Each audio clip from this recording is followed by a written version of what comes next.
Michael Sherlock, and him and I have been mates for a long, long time. And guess what? He was a policeman. Yeah, I know. It was a bit of a negative statement I've just made there, but actually I've got high regard for the police. But he's prepared to tell me a bit more about his life as a policeman and also some of the factors that he sees in life and perhaps looking at other opportunities. Michael's a great storyteller. So welcome, Michael. Hi, thanks for having me for the start. It's been great. It's better. I was going to say, we've been, friends for about 4 years now. So it's a bit. And you're making our Friday nights different. We're around here most Friday nights drinking my beer. Yeah, I try to hide since I was a police officer. I didn't want to get all too political with you guys, but now I'm not. I can sort of use my voice as something else now, which is pretty cool. Well, that's the point, because what we've noticed is that you have not been able to speak to us individually. You've had to keep things confidential, and your identity also sort of undercover. Yeah, to a degree. Well, as you know, I was the cop that spoke out for the West Auckland cop that was on the Herald last week. I did want to keep my identity anonymous for a bit, but I feel like now there's been some movement, and I feel like I want to put my name to this, and I want to use what I got and what I can speak about to the better people, really. So tell me, Michael, in terms of your work with the police, do they deliberately notify you that you're not allowed to make public statements? No, there's nothing in regards to saying, no, you can't go out and make public statements, but how it works is that they work on a thing called primed. Primed stands for various things: your professionalism, your respect, all this integrity, all this sort of thing. So you will be accounted for if you do something wrong in the public eye. This is something that they will brand onto you to be like, okay, were you professional? Were you respectful?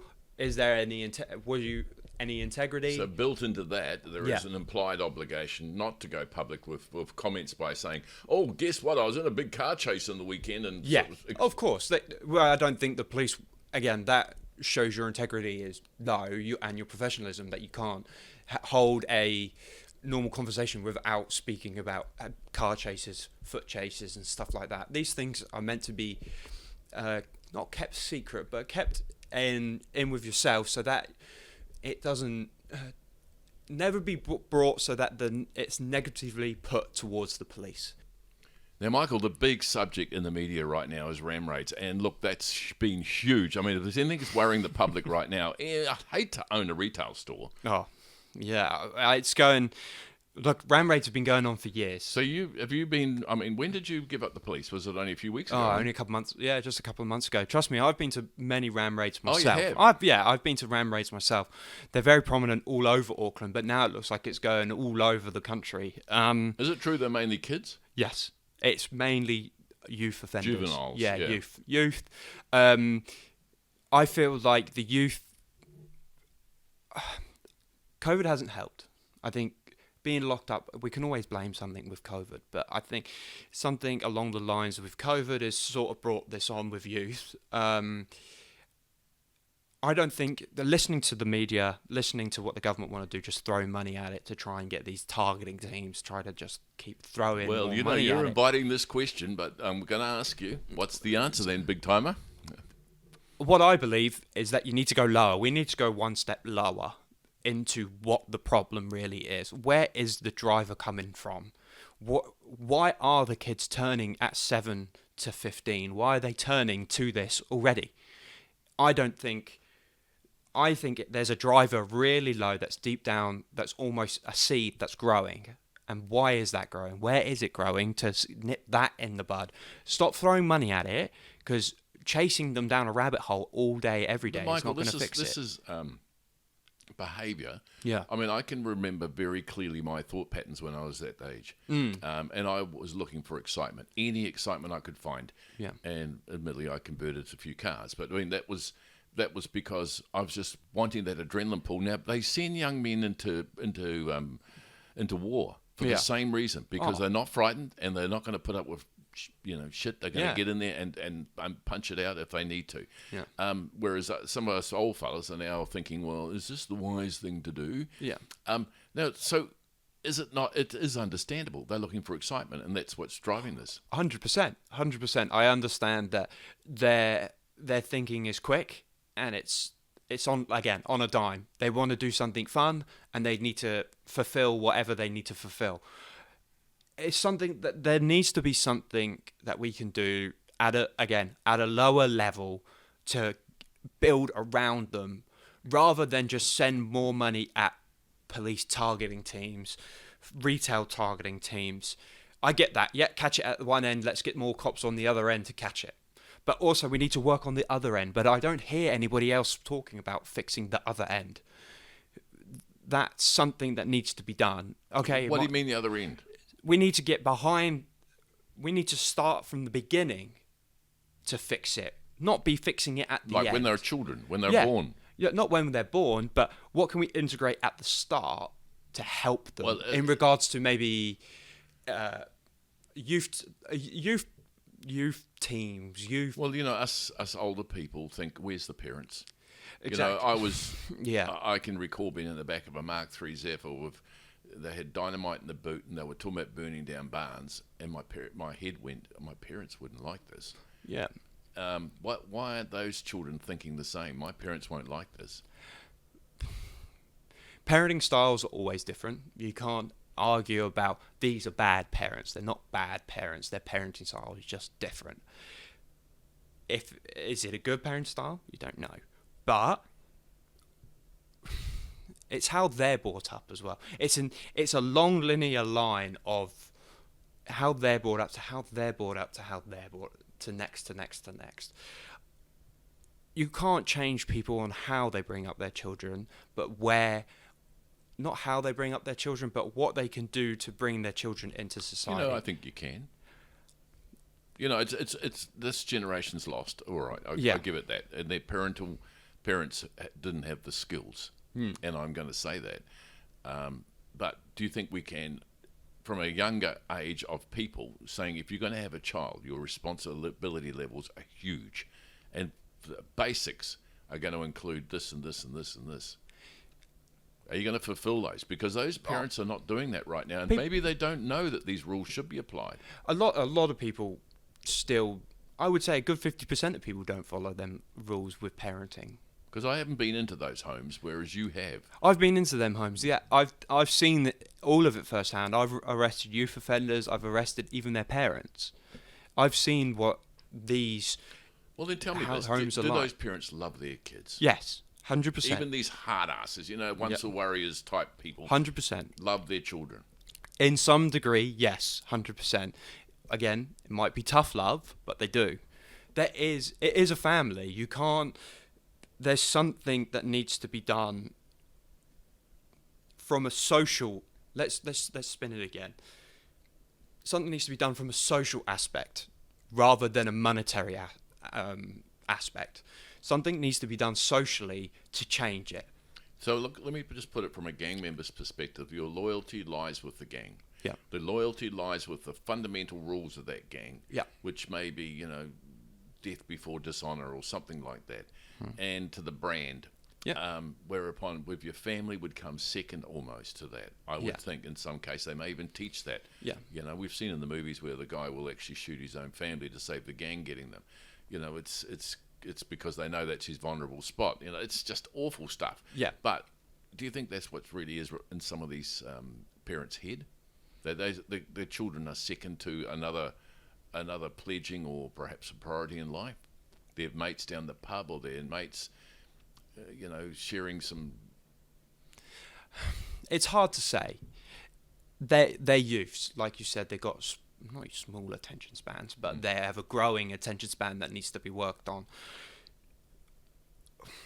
I think from the offenders I've arrested, more of it seems to be that they don't know any different. That's what I'm saying, though. That's the parents' responsibility, surely. It's not the teacher's responsibility. It's No. the parents' responsibility. It's always falls back to the family, yes. They have, yes, okay, little gangs, little cliques. But that any friend group, that's a friend group. It's not, and be all large or a gang is pretty much just a big friend group, isn't it? But I don't know. These are the hard questions. Myself can't fix it. I have an opinion on it. But I don't know where we can really go. I see the the pros to throw money at it, but I also see the cons. But I want to see what the pros are for doing something socially, but I can also see the cons. I'm sensing from you a reluctance to blame parents. I'm not reluctant to blame parents. I just think that there's other aspects than parents. There's, again, peer pressure, peer pressure from school, peer pressure from everybody that they hang out with. Again, hanging out, I don't like using these terms, but hanging out in a low socioeconomic area where crime is high, and you see crime on the daily, then you're not afraid. Crime becomes not second nature. But let me apply another experience I had as a kid. I was one day in assembly in the morning, and I was like 15 or 14, and the principal left, and the head boy was leading the show. Then the principal walked back down the middle of the aisle, and everyone went, "Whoa, something serious." He gets up into the microphone, blows into it, and says, "I want to see Max Whitehead in my office now." I was in trouble, but man, was I famous. The pleasure I got from that was huge. Everyone in the whole assembly looked around for me in that crowd, and I felt proud. Now, isn't that wrong? But isn't that sometimes when you break the crime, your status goes up? Yes. And that's one of our faults of society, isn't it? Yeah, we glorify. Yeah, that's the word. Glorifying, like with all the Cray twins, mafia, all that sort of stuff. All that we glorify it in the end because of the movies and everything like that. Everybody wants to know the Cray twins or something like that, just because they can't become infamous. Maybe the children are doing it for their 1 second on TikTok or their 5 seconds on TikTok, but I don't think that's the driver either. I would love to to actually speak to me properly for a start, and to understand why they do it. Where does it come from? What really drives? They'll just say, "Oh, my friend." Yeah. My and I friends would told have me at that to do stage it. too. I wouldn't have told you a thing, and I would just shrug my Yeah. shoulders. Oh, my friends. Me and my know. friends thought it'd be fun. Yeah. But what leads you to go and steal a car and then put it through the local dairy door? What leads you to it? I don't see something we grown up with. We live in a very middle class area, very nice area. When we see a police car, something's wrong, something's happening, I don't want to be here anymore. You see a police officer and you freeze. Everybody says this to me. When you're driving behind me, are you going to try and give me a ticket? No, I'm probably singing along to the radio, going to my next job. I'm not solely swithed on staring at your license plate, looking if you learn on a restricted and you're 1 day over your WAF. That's okay. Maybe sometimes I'm looking around, but not all the time. But I think it's just, I don't know. There's a lot to think about with it. I think I'm lucky where I can reflect back on my actual thoughts at that age, and probably at the time I didn't know that these were triggers to me to do some very stupid things. But now I'm older, I can actually process it a bit better. So it's unfortunate those kids don't share their innermost thoughts, and because it's not cool, and it's talking to an adult about it is going to have consequences they don't want. No, and I don't think they would ever speak to their youth coordinator or anything like that. I think they do get through from time to time, but I don't think they get through a lot. So would it be fascinating to listen to them having a peer discussion? Oh, 100%. I would love to hear how they actually speak to each other.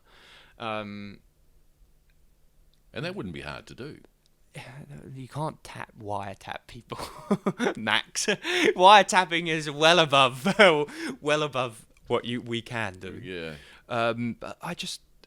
But this is not a police problem. This is really. It's a social. This is a social problem. We need to find what's at the bottom of what drives it, and why are these kids? And look, I think one, it's lack of parenting. Two, it's what's cool. Yeah. I'm going to get famous if I go out there and rob Oh, something. everybody wants to be famous. Yeah. Everyone wants to be TikTok famous. Everybody wants to have their 5 seconds in the limelight, of course. And everyone wants to get rich and have all those dripping with gold and walking around in hot cars and making the noise. And everyone wants to be, I don't say everyone, but a lot of people want to be feared.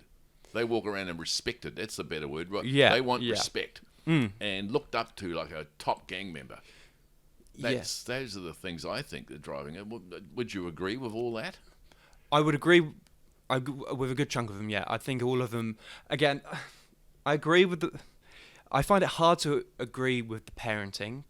Parenting could be a lot better, but you can't fault someone on their parenting. I think we see all these TV programs about how you should parent right and stuff, but you haven't had a child. I don't have any children, but you don't have a problematic child that has maybe fetal alcohol I don't have syndrome. a Max Whitehead, which I was at the time. You don't have a fetal alcohol syndrome child or a low IQ or autistic child. You don't have these children that can be very difficult to deal with on a day-to-day basis, and they again make snap judgments by peer pressure, and this is how they get dragged into things like this. There's definitely drivers, the cool kids at school doing it, and then people getting dragged in. I just feel this is why I try to stay away from the parenting aspect of it all, because yes, parenting can be better, but again, you haven't lived in the shoes of that person. You don't know what it's like to try and control that child. I had some peers, friends of mine, that were very diligent and really enjoyed working hard for their parents. You know, farmers' sons, and who'd like to go out and work and do the milking, go and work for dad would be more fun not fun. I think they felt a need to do that more than they would to go out boozing on a Friday night with Max. And that is something, I wish I had. So you need to have something that interests you in life too, don't you, at that early age? Yeah, 100%. Something that gets you or grips you. Like, this is why I love sport. Sport always grabs you. What can get the juices flowing? What can make you get excited? And sport does grab a lot of people. Yeah. It didn't grab me because I was bored with it, but I played rugby so I could have a beer afterwards with my mates. Oh, that's why I ended up playing football. In the end, like after over 18, when I became 18, it's because I knew after the game I could have a few beers with my teammates. Doesn't it build it up? And that's another discussion we should have, the comradeship. When you get into a rugby game and you come off, you feel part of that team. Yep. You look at your mate and he's like your brother because I went to battle with you on the field and we both stood side by side and protected each other, looked after each other, and we decided to win that game. That's how the police must feel. Do you feel that closeness to a lot of officers? 100%.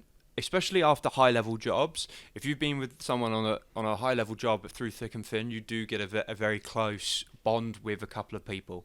I would say that I've got quite close friends or quite close bonds with a couple of people in the police still.